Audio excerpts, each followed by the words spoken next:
2019 నుంచి 21 వరకు జరిగిన మొదటి బోర్డులో బోర్డ్ మెంబర్గా మెయిన్ బోర్డులో పర్చేస్ కమిటీలో మెంబర్గా ఉన్నాను.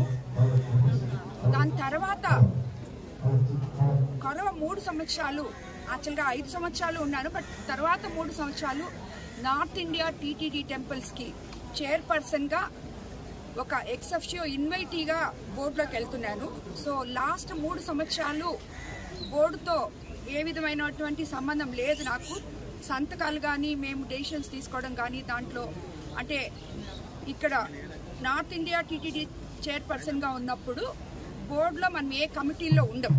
బట్ 19 నుంచి 21 వరకు మాత్రం ఆ 2 సంవత్సరాలు మొదటి బోర్డులో నేను మెంబర్గా ఉన్నాను, పర్చేస్ కమిటీలో ఉన్నాను.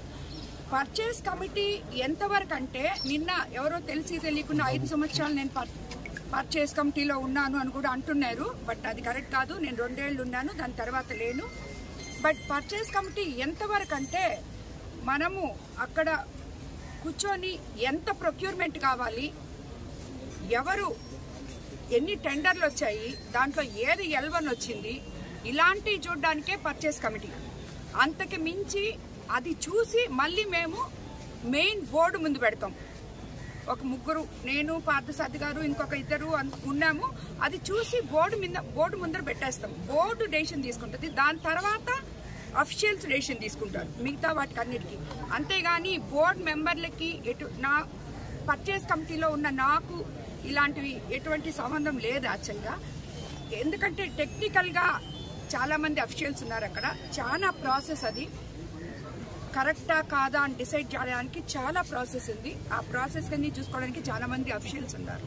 కాబట్టి దాని గురించి నాకు వెంకటేశ్వర స్వామి భక్తురాలుగా దినగానే ఏమనిపించింది? ఆవు కొవ్వు, పంది మాంసం కలిపింది ఏదైనా కానీ మన ప్రభుత్వం ప్రజల ప్రభుత్వం. చంద్రబాబు నాయుడు గారు దాని మీద ఎంక్వైరీ వేయించారు. ఆయన ఇప్పుడు ఒక రిపోర్ట్ ప్రజల ముందు ఉంచారు. తర్వాత మన గవర్నమెంట్ ఇప్పుడు ఫిట్ వేసింది. ఏది నిజమో ఏది కాదో మన ప్రభుత్వం రేపు ప్రజల ముందే పెట్టద్ది. అన్ని ఆల్రెడీ పెట్టారు రిపోర్ట్ ద్వారా. ఇది కూడా రాబోయే రోజుల్లో సిట్ ద్వారా ఏమి జరుగుతుందో తెలుసుకుంటారు. మా వీడియోస్ కనుక నచ్చినట్లయితే లైక్ అండ్ షేర్ చేయండి. మరిన్ని వీడియోస్ కోసం మా ఛానల్ సబ్స్క్రైబ్ చేసుకోండి.